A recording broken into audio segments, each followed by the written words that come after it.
I promise then we'll get you out on time. There we are, we're dedicated. All right. Wonderful. Well, good afternoon. Happy Friday afternoon. Thank you for being here. I know that's asking even a little bit more than normal to get everybody downtown on a Friday afternoon. So much appreciate you being here. If we could start off this morning, if you join me for the Pledge of Allegiance. Begin. I pledge allegiance to the flag of the United States of America, and to the republic for which it stands, one nation, under God, indivisible, with liberty and justice for all. Thank you. And if our clerk would take roll call, please. Thank you, Chair Gallardo. We appreciate you being here. Just a quick housekeeping reminder to please use your microphone so that it's broadcast through Zoom. We appreciate that. Well, I'll start with our SACOG Board Directors, Director Bolahan, Here.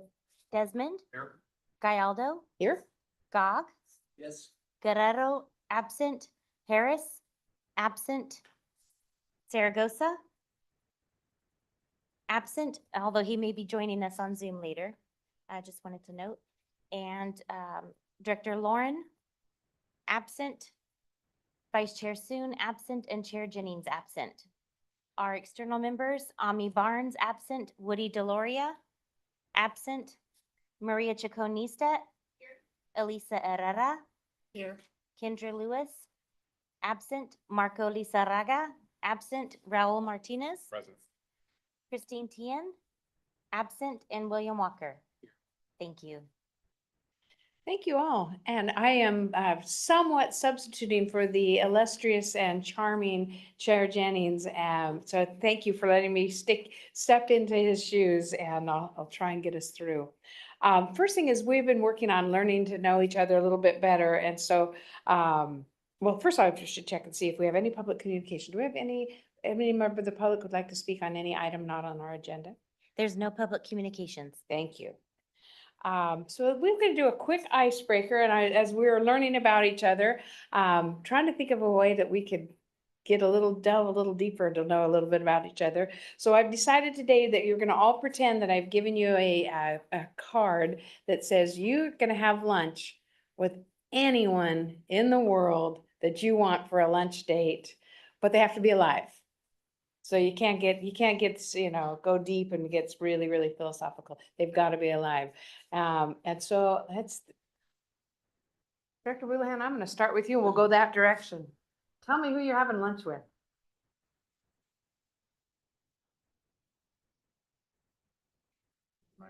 Thank you. Well, let's start with you. No, seriously.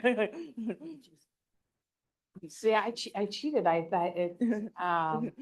As I was driving here and I decided this is so random because the people that I really want to, Lenny Kravitz, I had to take off the list. Because I decided that would tell you too much about me. So I thinking Melinda Gates. I decided Melinda Gates. I think of the stuff we could get done and the things that, the insights she would have. I decided she would be probably my most interesting and my most likely to help me get some things done I wanted to have.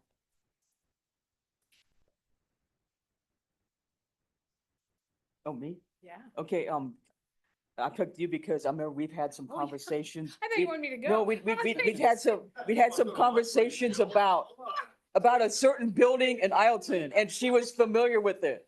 That's right. Yeah. You're too Yeah. Too funny. I'm right. I didn't. Lunch or are you buying? That's Yeah, I know.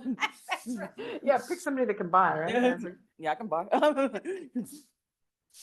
But yeah, that it was a certain building in Ileton, and you were very familiar with it.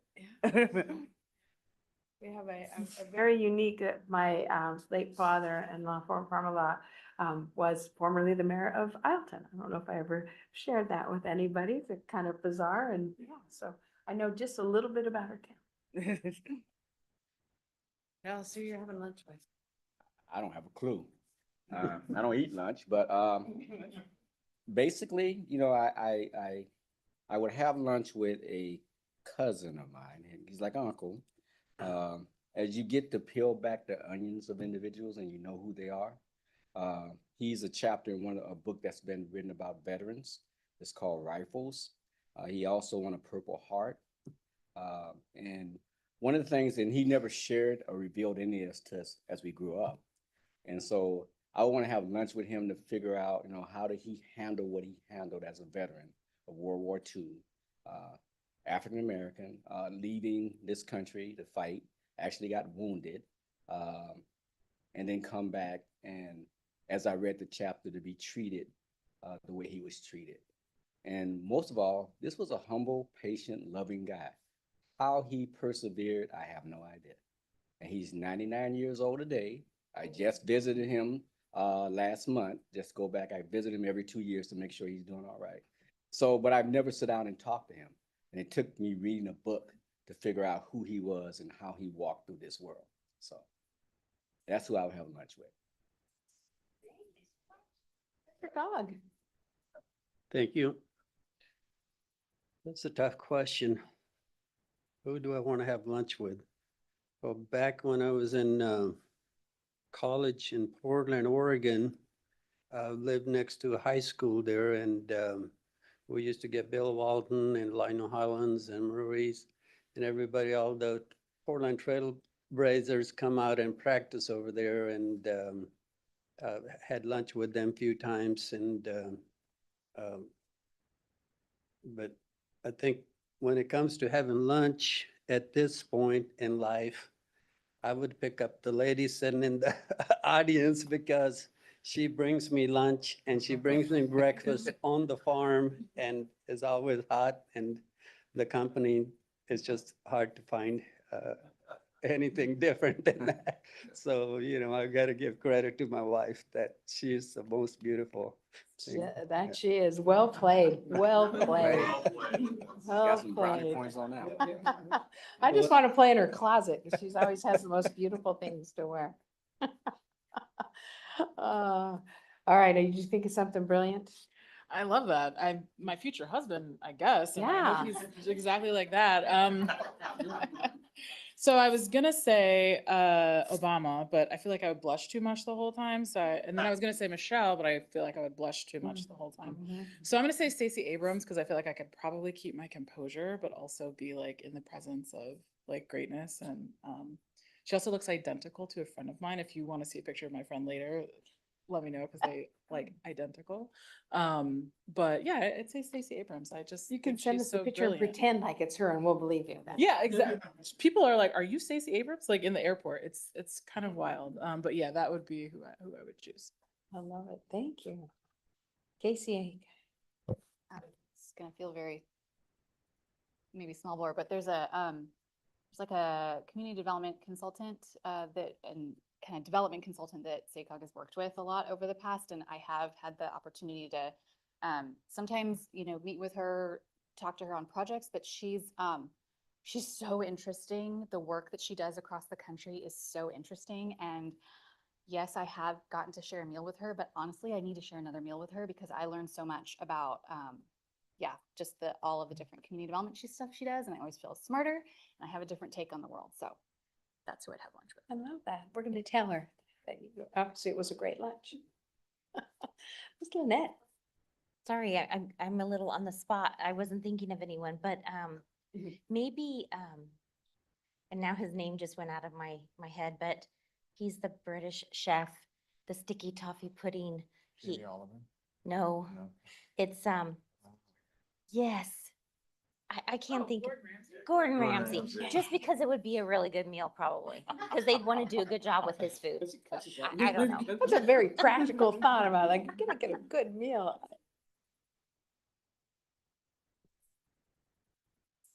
Nice. All right, you're up.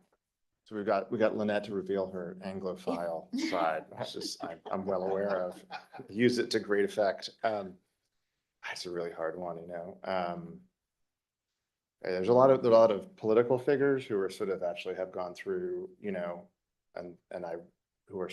are the ones that are still, okay, I got it. Jimmy Carter. All right. I want to have lunch with Jimmy Carter. He's about to turn 99.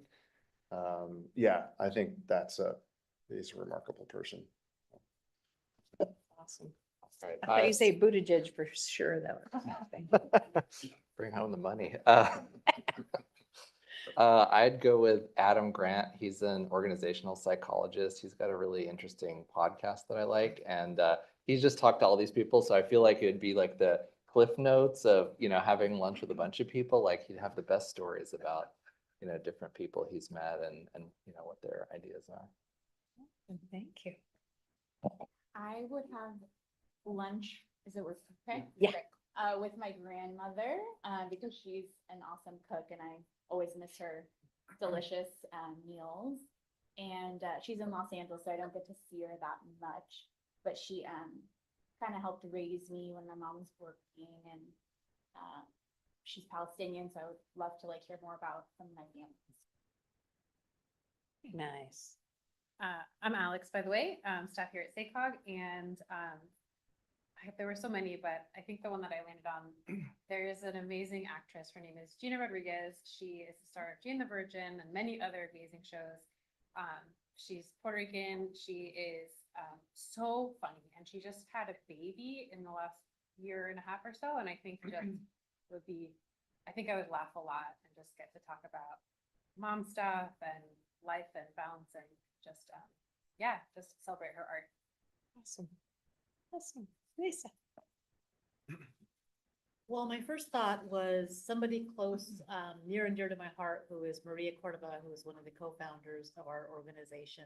She's someone who has experienced a great deal of racism in her life, of course, but has overcome it and is on a side of spirituality and has achieved that, which I absolutely need to learn from. And of course, from a more worldwide perspective, probably the Dalai Lama would be amazing. Just to be in his presence, I think would do me a world of good. Oh. Hi, Raul. I'm Raul. I appreciate this question. I was thinking about lunch, right? And so I guess what would I want stuck in my teeth that I wouldn't care that someone else is sort of looking at, or maybe we would have some drinks at lunch too. So I was thinking about maybe a tie between Anthony Kiedis and Billy Corgan. And so I was I wanted to be on stage, right? I want to be that guy, but I didn't make it past vocal ensemble. So I'd love to have an entertaining lunch with the two of them. So thanks. So I'm a big reader, and it's Hispanic Heritage Month. And so first I thought Kamala Harris, but she's really busy right now, and plus everybody probably wants to have lunch with her. But no, Isabel Allende. I think Isabel Allende. She has overcome so much in her life, and I'd love to ask her how she gets her story ideas and how she weaves them together, and how she overcame, all of the things that she did, and still manages to produce a book. It's not the major feat. So I think it would be some interesting lunch conversations. Probably would eat a whole lot. I'd be mesmerized.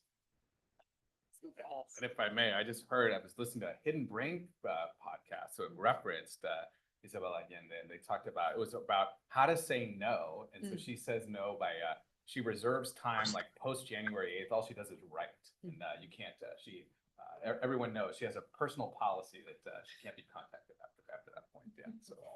Wow, I would like a personal policy like that. I'm not available.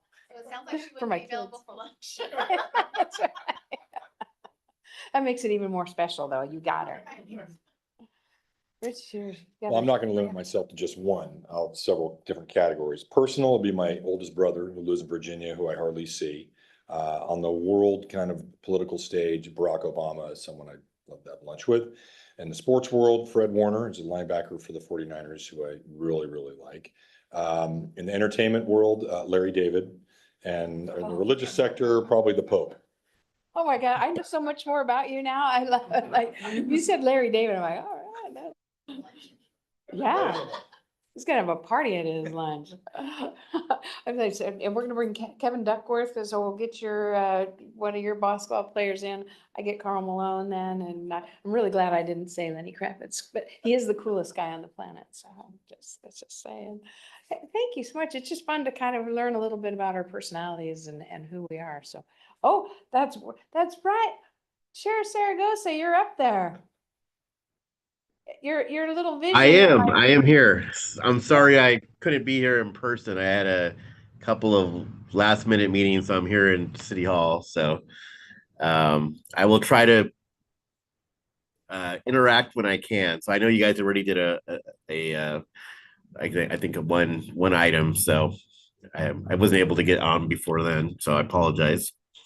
Well, good, then you have no preparation. We want to know on your icebreaker, we want to know, you get to have lunch next Friday with anyone alive that you want to. Who's it gonna be? Ooh, anyone alive? We think that's essential for lunch. Yes. Okay. I think I'd want to have lunch with oh, I can't think of his name right now. The the guy from Omaha, the investor, Oh, Warren Buffett. Warren Buffett. Yes. That's a good lunch. Yeah. Let's go for it. You know that he actually came to Rockland when we opened up our RC Willie? He came to the grand opening of RC Willie in Rockland. That's amazing. That's what I said. Yeah, where was Seems he like at? he should be busy doing other things, but yeah. I didn't get to talk to him or have lunch, but he was there. And we He- won't tell him he- to pause on his name. So That's I know, right? Yeah, exactly. I love it. Thank you so much. Yep. Well, thank you all. I say that's kind of fun now. Well, I feel like we're all a little bit smarter and a little more connected. So getting into our agenda today, hopefully everybody had an opportunity to do your pre-reading, looking about our progress towards our goals and our action plan. We want to take just a minute to remind ourselves that we're here working on our shared values, at our community agreements also that we created from our shared values. And if anybody had anything to add to it before we jump into our overview, please feel free to reach out. All right, that makes it even easier. Then I'm going to move on and have Casey and Danielle will be giving us an overview of our meeting today. Great. Thank you, Director Gallardo. Okay, so today you'll actually be spending quite a bit of time rolling up your sleeves in small groups. What I want to do is first remind us of where we are in just the overall process of SACOG's Race Equity and Inclusion Initiative. So the SACOG board adopted a racial equity statement of change and commitment in 2022. We then used that to go through a process of listening and learning to develop, and then the board adopted a racial equity action plan at the end of that year. We've been implementing and monitoring that plan really about 2 years now. We're coming up on the 2-year mark of that adoption. And so where we're at now is starting to look at what kind of progress have we made, what kind of lessons are we learning, and then really what we're looking for your help is what kinds of amendments or updates might we make to that plan for the next period moving forward. So that's where we're here so that we can continue to implement and get better and make more progress towards the ultimate goals of the racial equity statement that the board adopted. Now, for today and for the rest of the year, you have today and you have one more meeting altogether. We will be going through an assessment of progress towards the goals in our 3 focus areas of operations, programs, and board practice. I want you to be thinking about which of those focus areas you want to really dig into with SACOG staff and with each other, because you'll kind of take that focus area and be working on it over the next couple months. So we will give you an overview staff's assessment of how we're doing in making progress towards those goals. And then we want to break out into groups of everyone into an operations focused group, into programs, and into a board practice focused group to really have more deeper conversation and dig in some more about that. We'll report back at the end of the meeting, but then we're looking for you, and we'll be reaching out to all of your working group colleagues who are not here today to then try to schedule some time in the month of October for you to meet in those focus area groups to dig into what kind of changes might we want to recommend ultimately to the SACOG board. And then when you get back together in November, coming back together, sharing out, what your group worked on And then we will, in that meeting, be figuring out, okay, is this something that everyone agrees on? Do we need to work on refinements, but ultimately trying to get to one recommendation coming out of this working group. I want to pause there first and see if if that makes sense, if there are any questions about that. One question, so do we, when we're doing our small groups, are we picking our focus area for Yes. that small group? We'll all talk and say, this is the one we're doing. Okay, got it. Oh, we will have 3. There'll be an operations group, which folks will go with Eric for that. Folks will come with me for the programs focus group. And then anyone who chooses board practice will be going with James. And that's kind of the one that you'll be focusing on really, today and then moving forward. Great. So be thinking about, what do I want to really dig into? Now, I think we're not breaking out just yet. I'm going to ask Robert if you could pull up another slideshow. What we want to do before we break out into those groups is give everyone a short overview of, again, as I said, staff's assessment of what kind of progress we think we've been making over the last 2 years towards goals in each of these areas. And let me see if this is gonna work. Oh, you know what? Is this a PDF? I might need you to be, okay, so we'll just say next slide. But before I go there, I want to give a brief reminder. So there are 3 focus areas. There are 3 goals per focus area. So there are 3 operations goals that have to do with SACOG's internal operations, 3 goals that are focused on SACOG's programs, and then 3 goals that are focused on board practices. All of those goals were developed through the learnings from listening sessions that SACOG with Venture with Purpose conducted in 2022. So we had one-on-one conversations with the working group members at that time. We also held listening sessions with SACOG staff. We invited local government, our local government staff partners to come, some of our other government partners like transit agencies, some community-based organizations, any of those that we worked with regularly, as well as some of our kind of civic organization partners in the region. And so all of those listening sessions, we were asking, okay, given the board statement of racial equity commitment and change, what can SACOG be doing as a government agency to make progress towards that commitment? So what can we do to help ensure that race is no longer a predictor of life outcomes and outcomes for all groups are improved? And so I'm really pausing on that to ground us in those goals, because what you're going to hear from staff, I'm going to say it right here, is that we believe these goals are very durable. They were very much created from everyone who we listened to, and we think they're quite durable. But you'll see after 2 years, we're saying, we haven't achieved the goals. We've made some progress towards them. And so that's what we really want to hone in on with all of you, is how can we build on what progress we have made, learn from what what we've done, what mistakes, what lessons, et cetera, to decide what do we need to do next to move towards those goals. Okay, so with that, I'm gonna pause here first, ask if there are any questions there, and then we want to go through goals. Okay. Oh, please, Danielle. Only thing I want to mention, because we have sort of 4 questions that you're going to dig into based on the focus area that you go towards, but we kind of want you to start to think about it while you're hearing them, because you're going to hear about the 3 different areas, right? So you might sort of get lost in the sauce a little bit.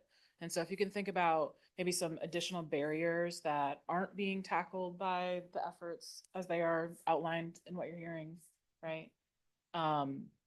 Maybe some promising practices that you've seen address these things in other circumstances. And obviously these questions are on the board, so you'll get them again, but barriers, maybe promising practices. Do these feel like the right success measures is something to consider, right? And then where do you think you might have opportunities to contribute to this moving forward this year, next year? So you don't need to have answers to all of those, but those are where we're headed with the discussion. So it might be good to have those top of mind while you're hearing the information. Yeah? Yeah, great. Okay. Then Eric is gonna take us through an overview of the operations goals. Great, thanks, Casey. Okay, so let's roll into the next one, and I will just kind of orient a little bit here. So as Casey mentioned, we have these 3 goals in each area of the racial equity action plan.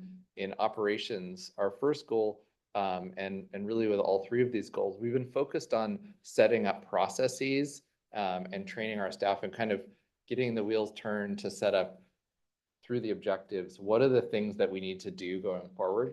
And so I think the good news is we've achieved a lot of these objectives. What our challenge is going to be moving forward is what do we do in terms of setting objectives that help point us toward this goal and kind of realigning the objectives that we have so that they're programmatic in nature. They're things that we can measure and actually report on. So with this first goal, this is focused really on our organizational experience for staff. So I'll just read it. The establish an inclusive workplace where all current and future employees feel they belong. So we've started tracking demographics from the time people apply to the time they leave SACOG. We've done training for staff, and we've really just focused on what are the other ways can we listen to staff and say, what is meaningful to them as an employee when we talk about having a racial equity action plan.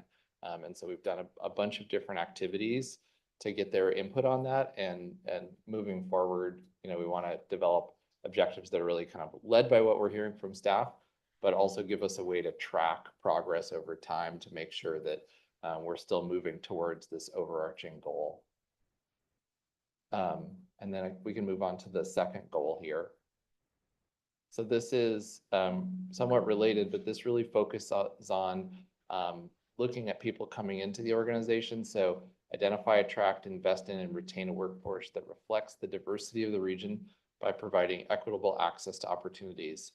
And here we've really focused moving from the individual employee experience more to kind of people's interactions with SACOG as an employee or as a prospective employee. So we've done a lot of training for supervisors about kind of why does it matter and how do you really understand a lot of biases that come up about race, but also other biases that we all have, and how do you think about that and be cognizant of that as you're not just sitting on a hiring panel, but also thinking about who do you add to your team, all those sorts of things. And then the final objective I'll just highlight in here is we've used this one to really focus on how do we bring people into SACOG and raise awareness about what is really kind of a very unique type of organization, right? You don't learn in middle school that there's a council of governments that does all these things. So it's something that we have to get out there, right, and talk to people about what does it mean to have this sort of organization, and how can we be a place that everybody feels they belong and really can pursue their professional goals in this organization. And then just moving on to the third goal. This one is different from the first 2. This really focuses on the non-people side of our operation, so our procurement. So this is about reducing barriers for procurement and contracting so that all the groups that are underrepresented that we talk about in our racial equity action plan, 1, know that we exist, and 2, have an equitable chance at getting work with SACOG. And so we've done a lot of work to really just, again, similar to the HR side of things, look at what are the things that might be barriers, at least from what we can identify, and then start to do more of the proactive work to think about how we can educate staff internally about how to think about barriers that might be inherent to the processes that we have, and setting up a method for us to track those things to understand, is there a systemic issue where we're continuously awarding contracts to certain types of firms or having certain individuals in firms doing all the work for SACOG, or are we being more inclusive in that portion of our operations? So I'll just pause there, see if there's any questions. Happy to go into a lot more detail with those of you who are in the operations breakout group as well. All right, we'll hand it back over to Casey then for programs. Okay, great. And then I want to just make sure that we recognize that Woody Deloria is here. So, so I'm going to go into the programs goals next. Next slide, please. So there are 3 goals. They are really focused on all of the outward facing programs, all of the things that we deliver. SACOG does planning, funding, technical assistance, right? Those are kind of the main categories, what we do. So the first program goal is about increasing engagement with community representatives of underrepresented communities to help shape SACOG's projects and programs. I'd say when we were trying to, and we have, a number of objectives to try to make progress towards that goal. When we, as a staff, started to look at, okay, how are we doing? Our assessment is that we have been making some progress towards the first half of that goal, increasing engagement with community representatives and underrepresented communities. And then we have been making some progress towards helping to shape SACOG's projects and programs through that engagement, but it's like I feel like we've really seen a lot of progress on that first half. For example, as you can see on the slide, we have 107 community partners on our listserv and counting, which is consistent now. Like, we've tried to gather different community groups in the past, but it's consistent, and that's growing, right? So that's been great.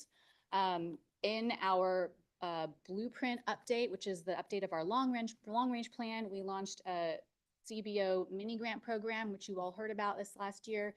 And we had 12 community-based organizations that were partners, many of whom we hadn't worked with before.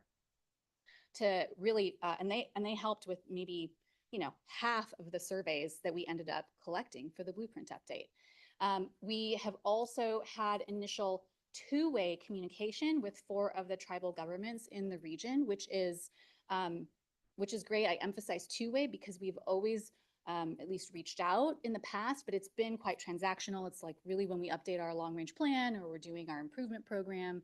And so we've been able to actually have a conversation really with 4 of them. And then when we, in those conversations, we've also been able to identify through that conversation with tribal governments some tools or benefits that SACOG could provide. So we're actually seeing that we can, again, build a working relationship. So we're very hopeful about that. And then going back to our blueprint outreach, what we have found, and I think we shared this at one of the earlier meetings this year, is that the demographics of the respondents to all of our outreach, they better mirror the demographics of the SACOG region, which is something that we were striving to get towards. So we definitely see progress on that front.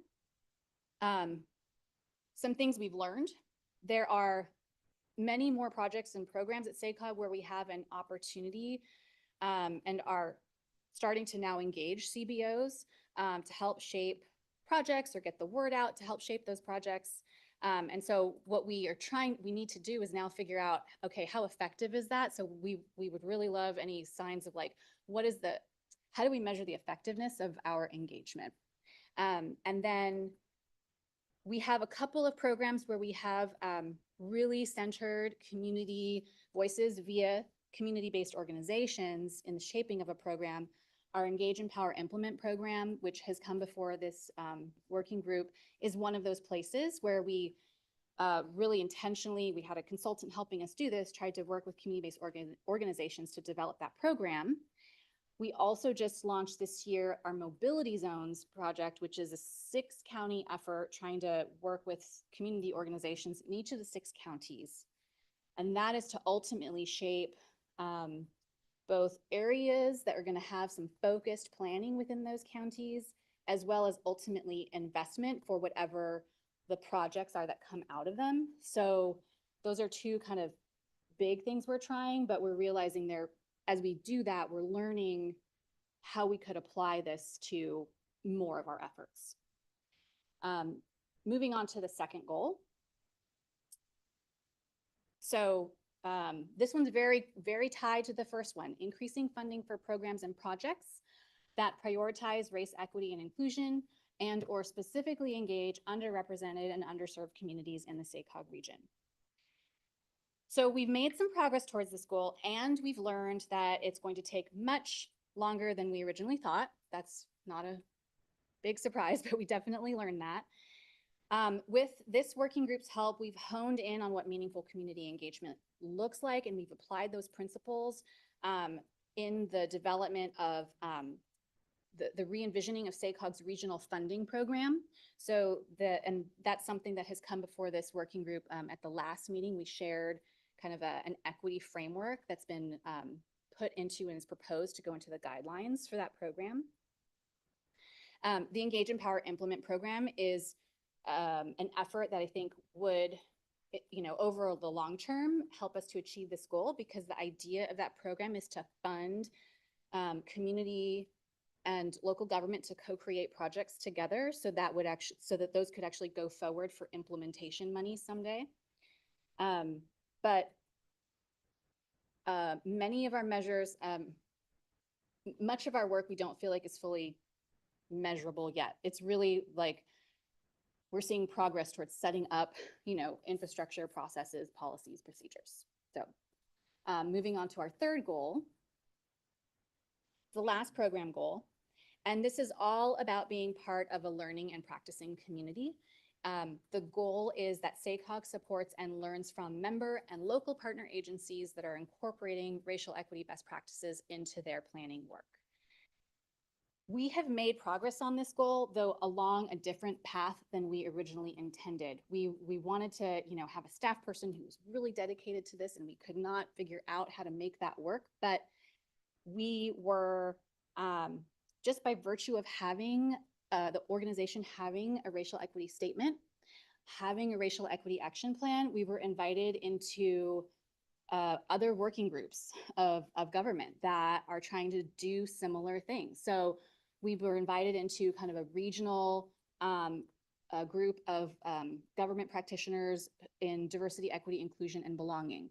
And we were invited into a national MPO working group of MPOs. The MPOs are regional agencies like SACOG.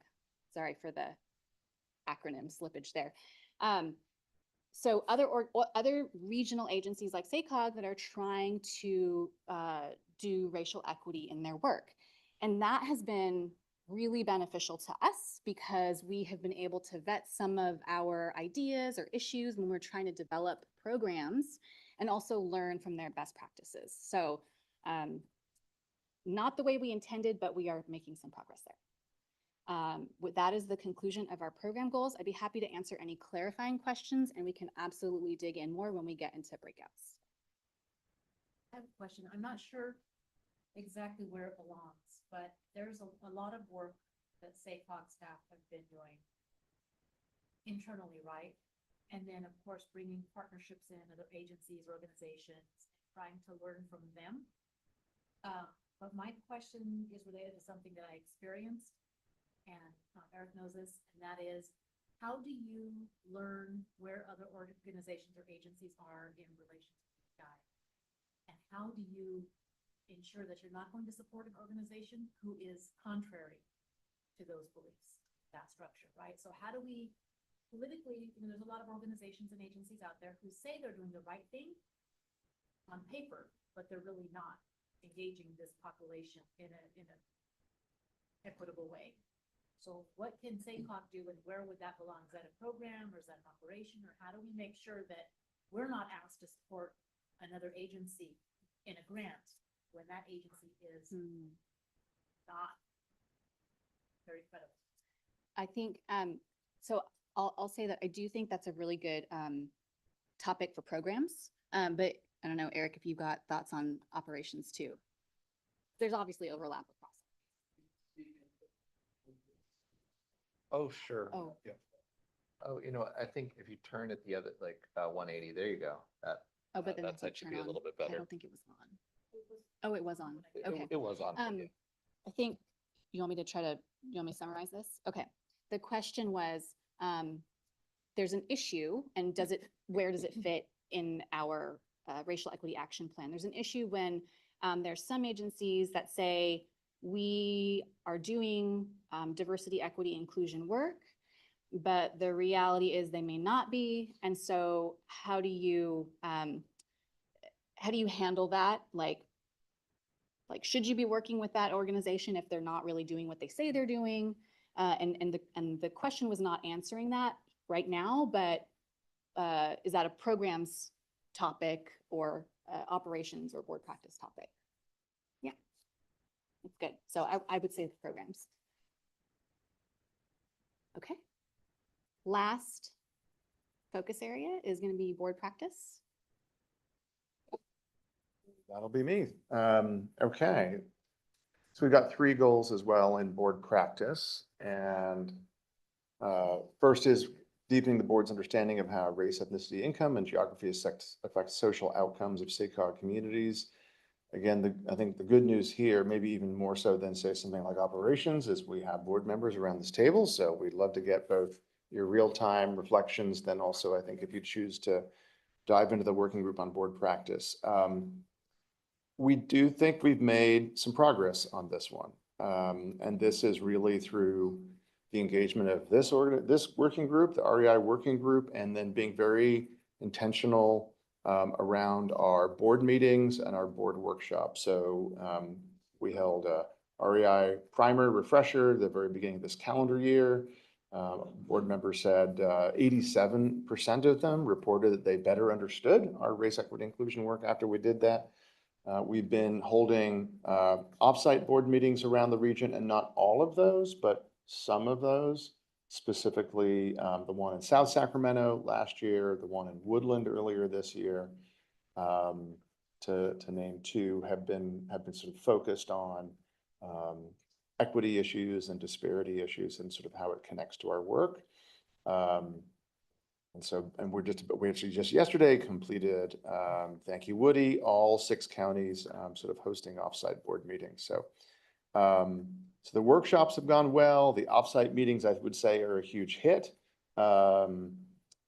We had a pretty in-depth primer refresher for the full board earlier this year. I think, again, I'm curious either now or in the breakout groups what board members think about the workshops and how those have gone. Again, I don't think they're not always, and the offsite meetings aren't always focused on racial equity, but we are trying to pull those topics where they make sense into those board meetings. And I think maybe as sort of to echo Casey's theme earlier, we've made some progress on this. It's almost like this is a continuous goal, right? And I think but I think with the work of the working group, and I think the 10 board members on the REI Working Group, and I think there's been much better discussions with our full board of directors. And I think even just getting offsite and going to different communities and beginning to understand both the geographic diversity of this region and the economic diversity, but also the race, ethnicity, diversity, and what that means, how disadvantaged communities look different in different places, as we were talking about yesterday in Colorado County. So I think we've made a good start there, but I would love to get any kind of board reflection either now or in the breakout groups in terms of, has that resonated? Has it made your peers on the board, has it sort of begun to connect some dots for them? So you can either weigh in now or you can wait.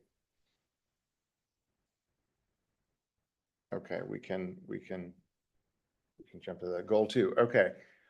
Goal 2 is that the SACOG board will include racial equity impacts in its triple bottom line decisions. And I would say of the 3 goals with board practice, I think we are furthest behind on this one. I think simply because my analysis would be the racial equity action plan was ambitious. And I think we said this several times when it was being developed and finalized.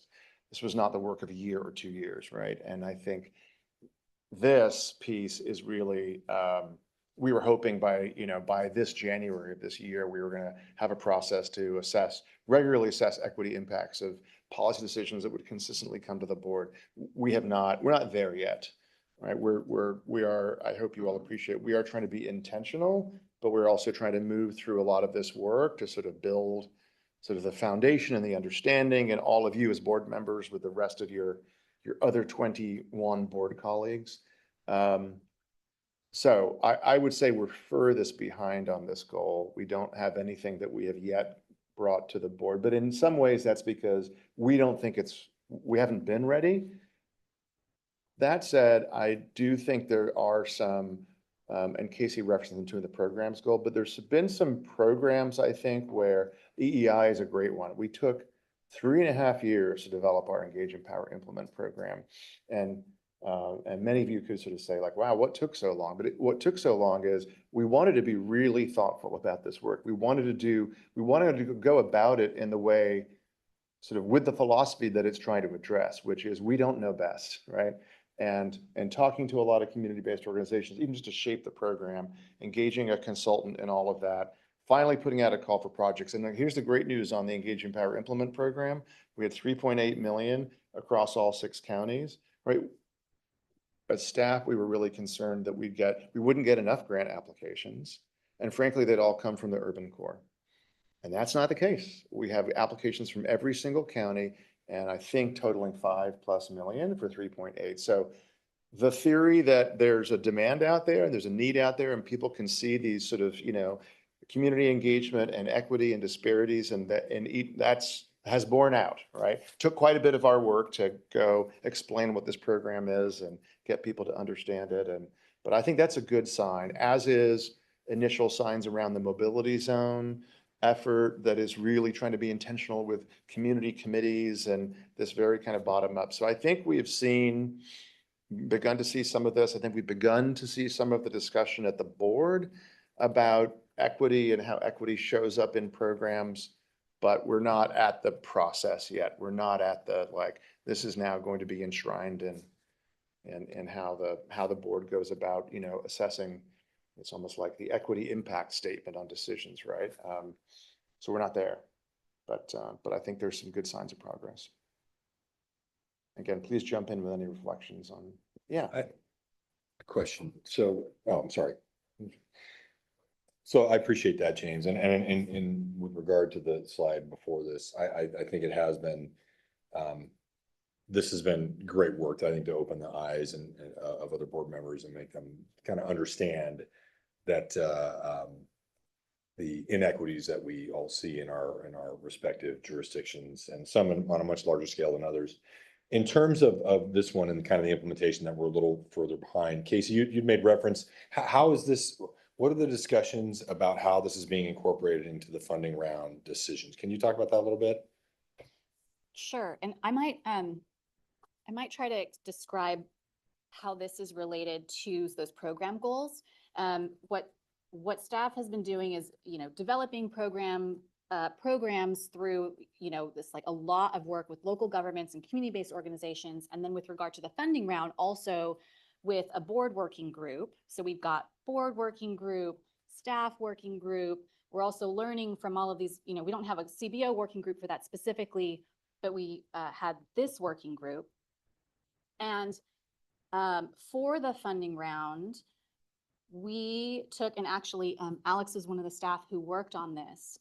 We looked at the types of equity that were defined in the Engage, Empower, Implement program and the principles of meaningful community engagement that this working group had defined, and created a framework or a set of questions, that should be asked when a project is coming in, of like how community was engaged in this, who is going to be served, like what are the issues that this project is going to address. And so all of those, I might be missing a couple of them, Alex, but it's pretty thorough. And those questions, staff is proposing that those get included into the guidelines that the board is going to see in October, actually. Right. Yeah, and that's that will be influenced by the work on this board practices end, right? So the board is more cognizant of the challenges and the problems we face and the need to address this in our program goals. Right? And I would say actually it's very timely that we're talking about this and that you're even raising it, Director Desmond, because I do think the October board meeting will have the funding round framework, the equity framework, And we will also have a board workshop in October on pedestrian safety and unsafe streets, and looking at the racial and at race ethnicity disparities just among victims of traffic accidents, injuries, fatalities, which have now just jumped back into the news if you've been within the city of Sacramento. But it is and interestingly, and I'll get to this, I think, in the next goal, but this group has also helped shape what's coming up with our regional progress report. So we're now we're on the cusp of being able to provide really good data around the region for sort of indicators of success or failure, and cutting a lot of it by race ethnicity for the first time. And you will see, I believe, some of the data that we're going to be present in October, right? That will, I think, make the case where you and some of your colleagues on the board are like, well, show me the data, right? Show me the data. I want to understand this. Where are the disparities and why? It is never as stark, I think, sadly, in traffic safety, traffic fatalities, and injuries by neighborhood. And so you're going to see all of that in the same board meeting. So that is going to be a really interesting test. And I would encourage, again, all of you, the reason we have the working group is you being on the board with your peers. This is going to be an important discussion, right? Great, thank you. I appreciate it. I just wanted to lay down a marker on that when we have that discussion. And it relates to the equity is, Sacramento County also, and I don't know if this population is always considered in these discussions, a new refugee population in Sacramento County. I mean, Arden Arcade, I think a lot of you know, has the largest concentration of Afghan refugees of any community in the country.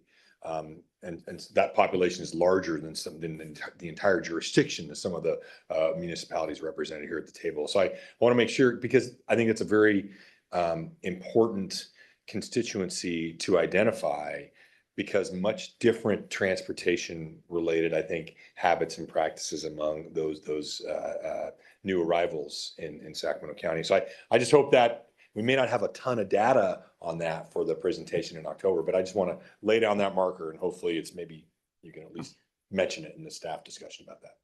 Thank you. Thank you. I'm a little off topic here. I think, Chair Sargo says, I know it's hard to see, but he's up there in the small square. Please. Thank you. Thank you. And same thing, I don't know how this may be a little off topic, or at least it's on topic, but it's moved around a little bit.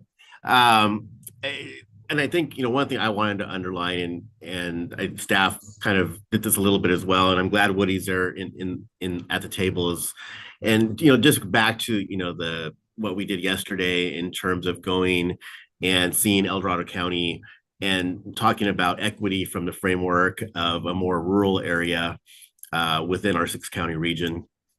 And I think it's important to highlight because, one of the things I think we're going to see as we roll forward in terms of how we implement best practices and how we implement REI into our funding round. So I'm glad Director Desmond brought this up is, how does that all play out? How does that mesh for areas that aren't as urbanized and don't have as diverse of a population?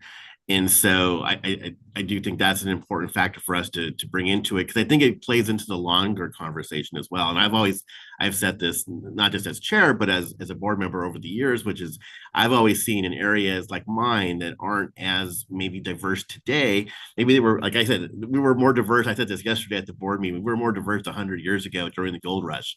And why was that? And that's because there were jobs available, and that's where economic opportunities were. But I see that as still an aspirational goal throughout our 6-county region, because there's going to be other opportunities as we all grow. There's going to be opportunities for families to go into different areas. So whether we are growing our racial ethnic groups in other areas that haven't been there for maybe a long time, I don't want to see those areas shut out as well when it comes to those funding opportunities, because we do want to grow those opportunities. I know, like in Placerville or in other parts of our district, housing affordability is much better. So how do we get families to be able maybe maybe they're going to move and have the ability to have jobs in those areas that are African American or Latino or API? And so, those are the more broader context questions as well that aren't as easy to see from just the numbers today, but as we move forward. So I just wanted to put that marker down as well, because I think those are important things. And I think that goes back to the question. I didn't get to see who said it, but I thought it was a great question about, well, if people are just being recalcitrant and not wanting to do things, what do we do about those? And I think that's a great question. I think from an agency standpoint, you can't cut them off, right? I mean, they're part of our organization. And so we want to kind of hug them even more, I think, to say, well, this is how you look at it. And that's why I say, for myself, it's a little bit aspirational, but also for the people that live there today. I mean, we still have in my case, a sizable Latino population. And so, there's work to be done in that community as well. But I also want to bring those folks closer to be like, well, this is how it's going to work in your area. Not to force it on them, but to have them maybe look at it from a different aspect. If we have outside groups that have absolutely no, that don't want to work with us on this at all, that are, whether they're nonprofits or for-profits or anything like that, then yes, I think that doesn't bring a good conversation to the table. But when it comes from a city or a county agency standpoint, we need them at the table. We want them at the table because ultimately we're all going to grow together. So thank you. Thank you, Chair Zaragoza. I love his comments because I just flashed back to my school bus world and that same debate of I need busing at Stockton and Florin because it's so urban and it's so challenging, and is the neighborhood safe? And then I get the same people out in Wilton that says there's nobody out here. It's one kid walking in the farm and it's not safe to be all by yourself. And it's just so helpful. And I think that's why our tours going out to cities help so much, because you do see it's different, but they all have unique needs.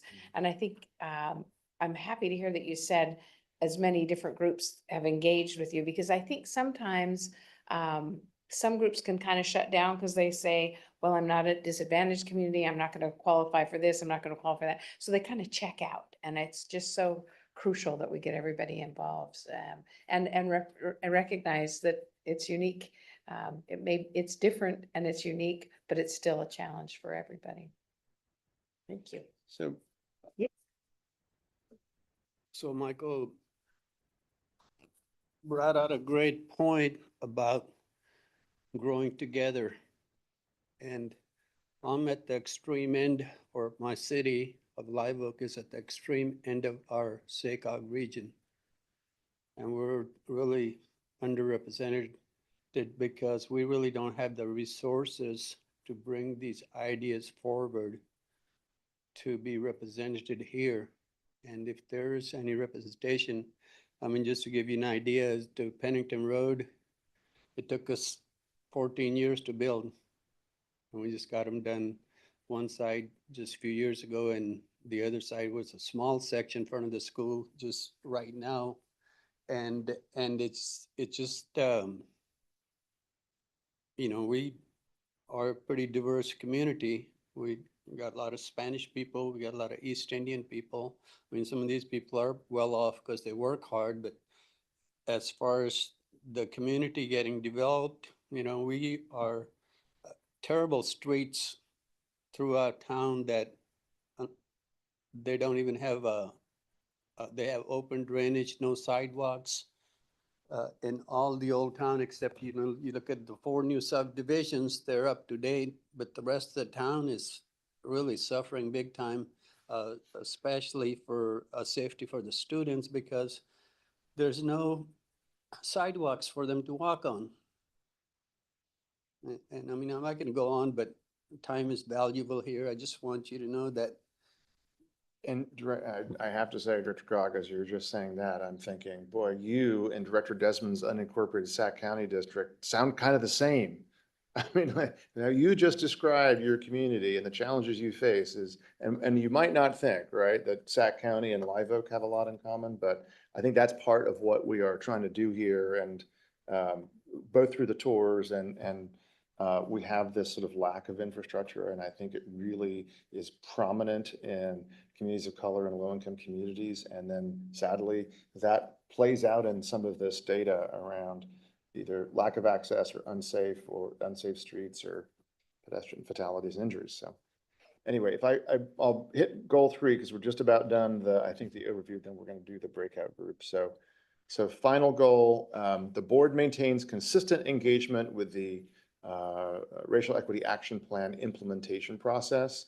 So obviously for this, really, I'm happy to say on this, I think we've made really good progress on both objectives. So the first objective I was hinting at a few minutes ago on the monitoring our indicators. So we will begin to roll that out next month. And we've been looking at some of this early data. It's a dashboard, but I think if we do this well, it can be very powerful. And again, you all took, as we were saying yesterday, several bites of the apple. We were up in Apple Hill. So several bites of that apple, but it really is, I'm very excited about this. There's been a lot of work that's been put into this by staff. That'll roll out next month. And then obviously this working group is the consistent engagement on the race, equity, inclusion action plan and sort of, its implementation process. So as a reminder, because I know Casey's said this several times, but we have this meeting, we have the next meeting. You all are the leaders of trying to figure out what have we learned, right? What changes do we need to make and how do we get that back to the full board? And then again, I want to flag this for all of you on the board. Then we have to really go into next year, and we're going to be talking about this in November, is what does the REI working group look like next year? Because your staff feels like this should continue. What does the board engagement look like next year? Because we're going to have between 5 and as many as 9 new board members next year.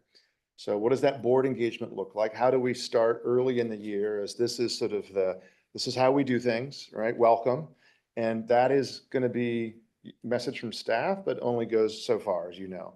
The message from you all to your peers next year is going to be just as, if not more important. So this is today and November.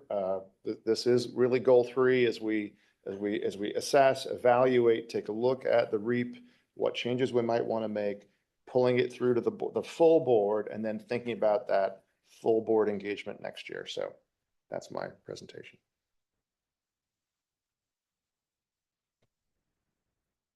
So we'll turn it back over to you. Ready for breakout? Yeah, I'll take over. Okay, so now you're going to choose which breakout you want to go into, and we'll put you in one, Michael. We'll have you on a little laptop, a disembodied head. So you'll get to choose which one you want to dig into for about 20-30 minutes. We have those questions that I briefly spoke of at the beginning written on the board there. You'll have a member of SACOG staff there to sort of capture what your discussion is. And then we're going to come back together and have a bit of a share out from each of the groups. So just sort of be prepared if there's like, oh, I really want to make sure that we say this in the main space, sort of keep those sorts of remarks and comments in mind, but we're really excited for you to dig a little bit deeper. And may I add on yeah. for after today? So the group you're working with today, we're asking you to commit to working on that topic right through your November meeting. So after today, we'll be reaching out to you and also your colleagues who were not here today to schedule time with SACOG staff to dig into what like concrete recommendations can be made. Okay. And that doesn't mean that you can't weigh in on and help on other ones. Yeah. So like Yeah. if you have 2 that you really love, like please email and reach out with other ideas. Yeah. All right. So SACOG staff will go to their respective corners, and then you get to choose where you want to go. So we'll give you a few minutes to. Danielle, can I ask you, sorry, before we all break up, because we're a little behind schedule, Yeah. and we have to end at 3. So how long for this and how long for the report out? We're not too far behind schedule. Oh, we're not? We're on time. Oh. Yeah. Okay. Yeah. So about 20-30 minutes. We'll check if your conversation starts to wane, we'll bring you back in early. Board practice, operations.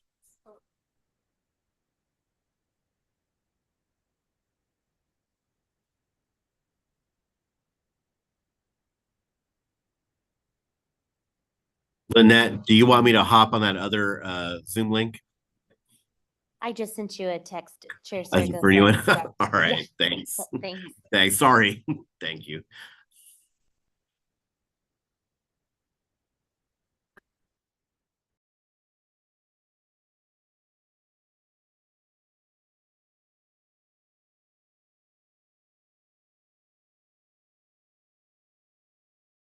of disadvantaged communities. And a lot of the small local agencies, threw their hands up and said, what is this new metric we have to meet? It was done through this kind of Calendar screen tool that didn't really work well, wasn't all that effective. And I think we're just now on cycle 6, finally getting local jurisdictions to understand it. But it feels more like checking a box, right? Like we go into an online mapping tool and see if our project lands in this disadvantaged community, or we get online on the mapping tool and find our disadvantaged community for El Dorado County. It's one census tract. So we look at that census tract and look at our bike, our active transportation plan and identify projects. And so this work seems to be a lot more thoughtful and meaningful. And so it's going to take a lot of training and bringing those local jurisdictions up to speed to get them to understand it, embrace it, especially when there's very limited resources and capacity of those small agencies as it is. So, all right. So we talked a little bit about some promising practices, and we reflected on the fact that sometimes the hardest part is just simply starting, having some kind of starting point. And then we talked about how local jurisdictions really have a great sense of the sentiment in their community. And even though, in terms of equity, everybody's starting from a different place, it's a great place to at least begin the conversation and understand, what works for them. And then leveraging those key learnings for what the work that we're doing here.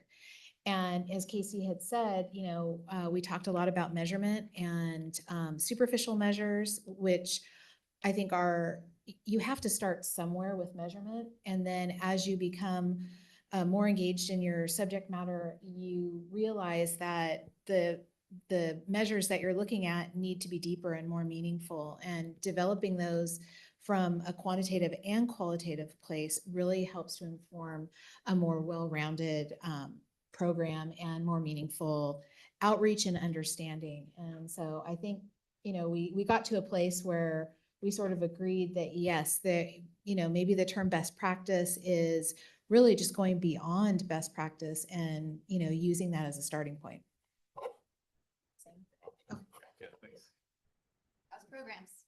That was programs.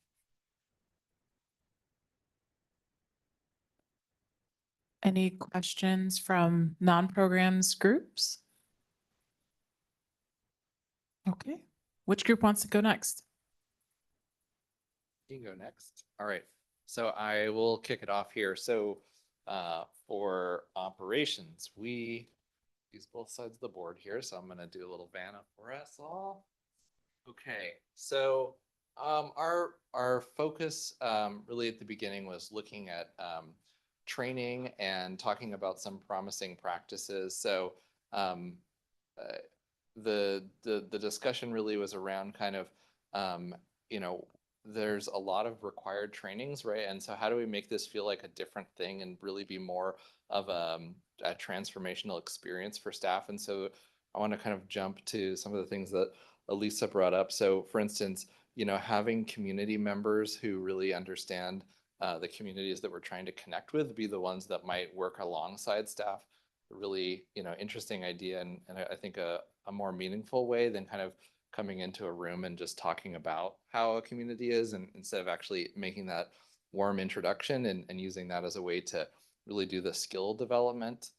We had some discussion about what we thought 2 years ago when we wrote this plan is, like the solution will be everybody gets training, and then a smaller group gets even more training. And then one of the things that Shanice, our consultant, really helped us understand very recently was, training is more than just sitting in a training. Training is about learning.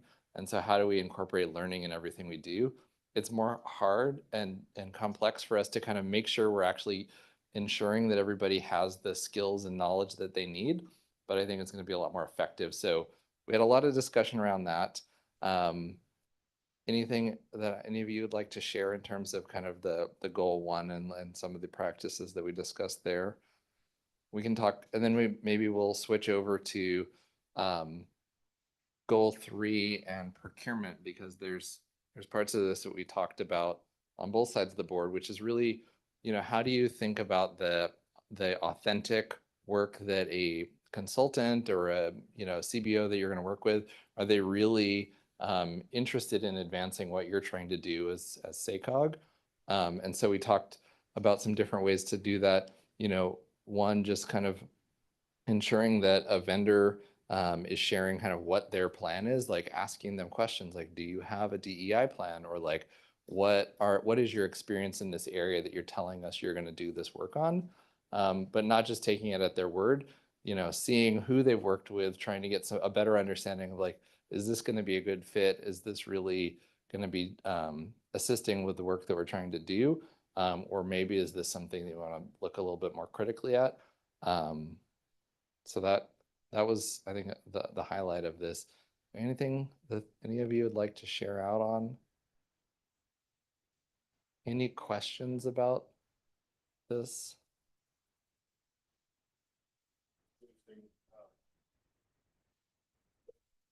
I think it's interesting thinking of how to, verify if the people you're working with, which consultant or CBO, are, authentically committed to the work. It reminds me of like the DBE requirements that we have now, and not to mention any names, but my neighbor's a roofer and his wife owns the company, and they are. So you see a lot of that kind of false application of the intent. And so hopefully we don't have the same, or hopefully we can get ahead of that before it becomes a kind of a watered down situation. Absolutely, yeah. And we actually had a discussion about a different element of that, right? Where you may have a prime who's bidding and they'll add a DBE to do kind of a tokenized part of the work. And so what's the responsibility of our project managers to understand like that's what's happening here if it's maybe their first time through this process, but also are there ways, and we didn't talk about it today necessarily, but when we've been talking with our procurement staff, like are there ways we can actually go out and help the primes understand like who is available and who might help, so we're kind of clear about what SACOG's really trying to do, rather than just like recycle your last RFP, submit it to us. Yeah, Raul. And so this is probably me being misinformed or not paying attention, probably both. And so when applications sort of eventually make their way, can you remind, is there sort of a rating, and I'm thinking a lot about rating and ranking committees. And so there's what we encourage, of applicants and sort of the help that they get. And then there's a rating ranking committee to render some kind of judgment, but also I think to provide feedback too. So, and then I guess like who makes up that rating and ranking committee if it exists? Yeah. So I can kind of briefly touch on that. So effectively, I'd just put things in two buckets, right? So there's things that are roughly under $100,000. That's largely up to the project manager to kind of assess like a more informal way, like what's happening. And so, yeah, we do apply scoring criteria in terms of like how to review that. Where you get into like actual scoring panels and set criteria is for those things that are over 100,000, where we do a formal RFP. I think there's certainly some work to do in terms of like, establishing what are the right scores, not just use kind of the canned scores, but like tailor your scoring metrics to the actual work that we're looking for to make sure that we can kind of focus on that a little bit more in how we're reviewing it. So thank you. Can I just make a quick follow-up comment on that? I think that my brain is always trying to weave together all our objectives. We talked about those review panels as real places where for capacity building, particularly for our community-based organization partners, sort of getting, before they go and apply, kind of getting them some perspective on that. And I think it goes back to just the general goal of kind of building, kind of just building up the capacity of all of our partners in the region to think maybe a little bit differently and or bring their expertise where we're already doing it. So I think looking at those review panels have sort of been, they haven't been called out specifically. And I really think that thinking about what shared learning, we've done our internal HR stuff for hiring managers, what is needed as we think about our review committees and the conversation we can have there. Because those are members from our jurisdiction sometimes, or members from other partners. So it's all the same conversation, and it's really a right place to think about what we can do to support each other. Okay, any other operations questions before we go over to James? Okay, I got one. Got one.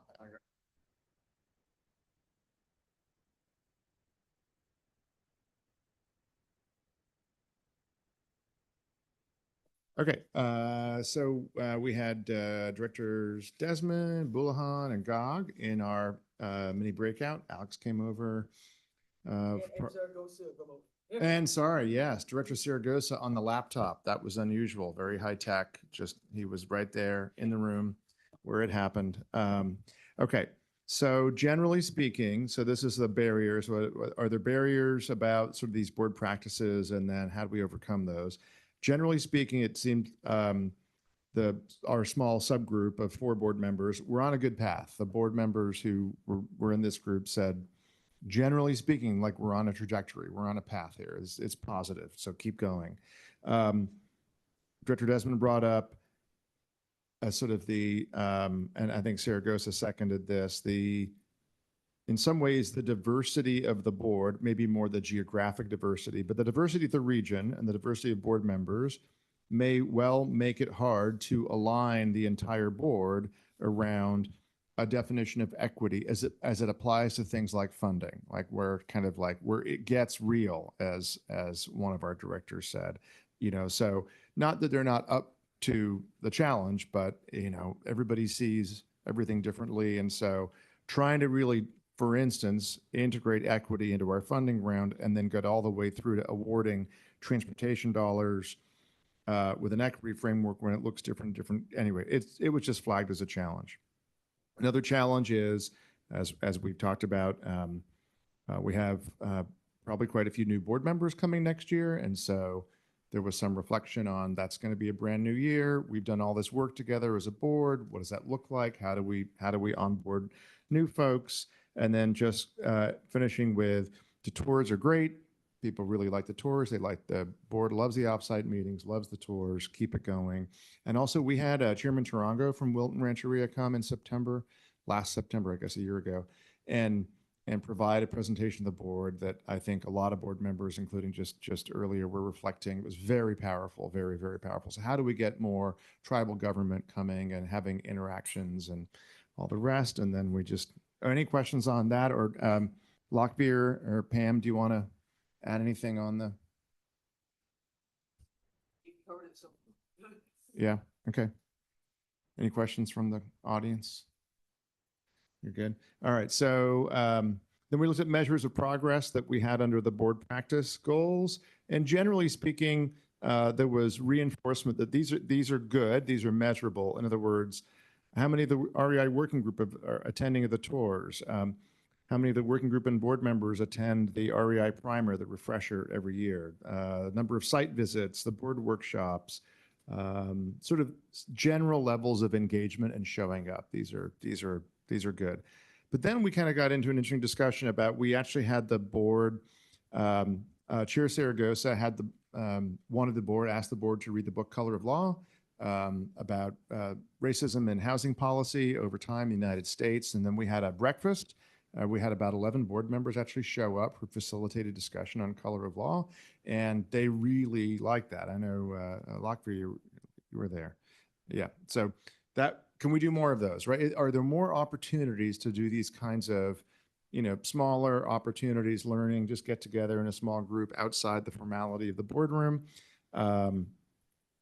And then we actually had a very interesting, and Lockbeer, you can weigh in here, but you're talking about the sort of the story of a group of communities in our region that are really important for the entire board to understand. In your case, you brought up farm workers.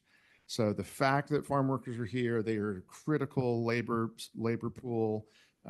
You interact with them all the time with your farm, but those stories need to be understood, so we can go to Yolo County and talk about ag and ag tech, but what about the farm labor, right? Who's telling their stories? How does our board understand that as a critical sort of community in this region? Do you want to say anything else about that? Well, talk about the farm workers, I'm in a peach industry and them guys show up at job site at early, sometime 4:45 in the morning. And it's dark and all you see is dust on the road coming into the farm and they drive fast. They get on the ladders, you hear the ladder clicking, click, click, clang, clang. And you see, they look like fireflies on the tree. They're holding their cell phone light in one hand and picking in the other.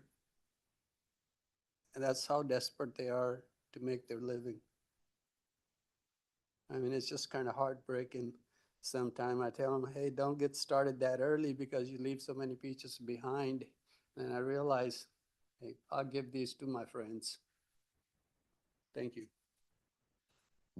Thanks for, it's such a poetic way to describe things, by the way, just really, very, very, captures, I think, what you're expressing. So we talked a lot about, again, as sort of an example, right, of a community that maybe the board doesn't understand in the region. And is there an opportunity, let's say, and it's not just all Yolo County, right? We had a great tour in El Dorado County yesterday where we talked all about agritourism. And as Wendy Thomas said, we don't export produce, we import people. But if we're going to Yuba County next year for an offsite board meeting, how might that be an opportunity? Because even though Yuba County is fast growing, they've got a lot of housing and development happening. They've also got a really big ag sector in Yuba County. And is that an opportunity? And then finally, we just kind of ended on, came back to new board members. How do we make new board members next year feel comfortable, feel welcomed, feel included? That they're part of this as a way of onboarding them into the REI and racial equity work. And then we'll end with Lockfear's quote: "Love makes it all work." So we gotta remember that. So that's our wrap.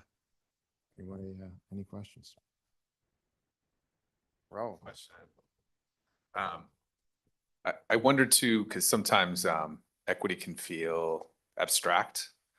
And so I wonder the extent to which board members or maybe any of us here have sort of the examples that we need, sort of an example toolkit to be able to talk about this in ways that are really tangible to folks. Just as an example, the organization that I work in Health and Human Services, we have a sort of equity in action, right? Sort of online magazine. I don't know if anyone reads online magazines anymore, but but we talk about like, how does this work play out in animal services, right? Or environmental health, right? And so using sort of real life example. And so just your example now just made me think like, the extent to which we've got sort of a collection of stories so that when folks are out and about and are so inclined to be ambassadors for this work that they can actually, well, hey, like this is actually what this means in sort of a practical way. It's funny. I was thinking that when Casey and I did a lot of interviews of all of you this past spring, and we asked you, how's it going? What do you need? Is this work feel real and good and we're on the right path? One of the things actually from our board members in particular that we heard back, and I think I did more of the board member interviews, was it's good and we like the action plan and you're doing really well on objectives and percentage, but I think in terms of case study, I think in terms of real people, and I am having as a board member having a hard time. Like I need to tell a story about how this work is impacting people's lives, because that's how I work, right? That's my counsel. Those are my constituents, right? So can you translate some of this into sort of like real people's lives? And maybe that again, maybe circles back to the idea of farm workers as one community. So, yeah, Woody. I just think, Ro brought up a good point about our HHSA health and human service agencies around the county, around the region, they have a lot of the information that we need to do this work. They serve a lot of those clients. A personal story. My wife is the director of the HHSA in Alameda County. And, when we first started this work, and even through the active transportation program, I'd come home and complain about, we can't define these disadvantaged communities. And she would say, well, of course you can. We have all this data. There's all sorts of data. And they've done engagement and they've done outreach. I mean, it's such a huge agency that serves, seniors, children, disabled, animal services. I mean, it's a great partner agency for us to really tap into that I don't think we have until now. That's a great idea. I will say, like, I'm so excited to get this progress report done and out because the transportation world is so lacking in data typically, and the health sector is like remarkable. Like it is, yeah. So we could aspire to be. But I really like the idea of trying to tap some of our county health agencies. Yeah, Maria.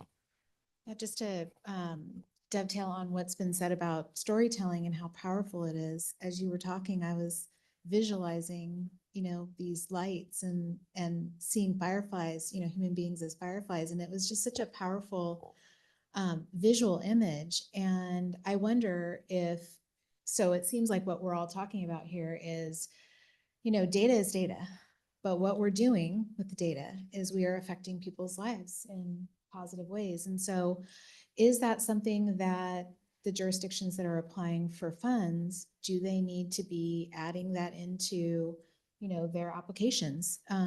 Is that a REI requirement that they tell some of the stories of the people that their project that they'd like funded would affect? And then we talked a little bit in our group about how to use storytelling also as you report out annually, and using the pre-stories as a baseline and the post-stories of how people's lives have been affected, hopefully in positive ways, as a measure of success.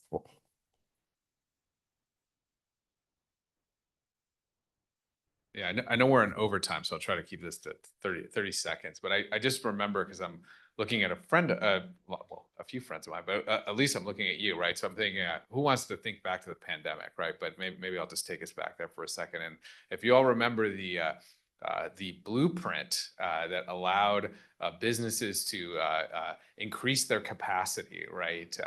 And so during the pandemic, there was actually a health equity metric that was introduced. And maybe there were some grumbles about the health equity metric. And so as it turns out, because of the investments that we made, and Latino Leadership Council was one of the organizations that did a lot of work to, we had disproportionate levels of infection within the Latino community and Lincoln and in other areas, but because of the work that we did on the health equity metric, and in particular communities, we actually had more proportionate rates of COVID, right? We heard a lot about disproportionality across the state. And because of the investments that were made, actually we're able to progress through the framework a little bit quicker. And because of those investments in health equity, we actually were able to open up. And so we actually told that story, which was like a surprising story to some of our policymakers. And it's like, yeah, well, let's do more of that. Like, how do we do so? Anyway, I think the power of stories, and sort of like, because sometimes, people have equity means certain things, but if we can, make it real through stories or fireflies or whatever not, I think that's good. Thanks. Yeah, and just real quick, so when it comes to doing transportation projects, I knew Casey from a previous life when I was working for architecture engineering firm. And inevitably, these firms would always just, again, throw money at the firms who were DBEs, DBs, weebies, and they just like, oh, here you are, here's the work. And every single time those agencies would do the work, and they would also have funding going to doing design charrettes. And every single time they had design charrettes, all the people who would show up were not from the disadvantaged communities. So how do you make that a piece of what you require your agencies to require, right? How do you get at the disadvantaged populations and stop doing things in English and then being surprised that only English speakers show up? So that's one thing that we need to work on. And I think SACOG having that funding and having that kind of influence over some of our agencies is going to be important. But our agencies have to change the way that they do those RFPs. just jump in real quick? I think I love data. I love to be able to look at it I just am fascinated by it and what we can learn. But I absolutely agree in this story. I'll forget the data. I'll remember the 4:45 a.m. team out there picking in the dark with their phones for their flashlights. So I think that's really a helpful piece for us and the human piece that you put with it with those stories. So I look forward to that.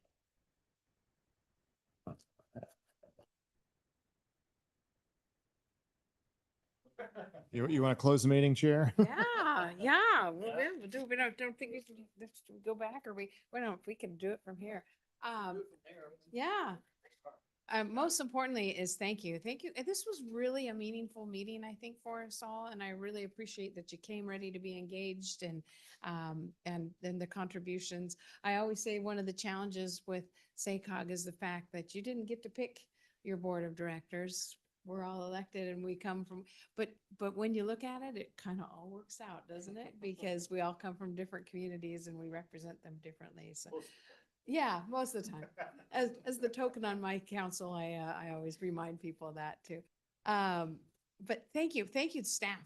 Fantastic. You guys worked so hard. You guys worked so hard on getting this done. And thank you for everything that you did. And I look forward, our next meeting is November 1st. Sorry, I'm still without. But I really feel like we're making some great progress. So I think too, the rest of the board who even in the beginning might have been a little hesitant of where are we at, where are we going? I think once they see that this is meaningful and that we're all engaged, I think we're really going to get good participation and support. So thank you so much. Happy Friday. Go do something fun.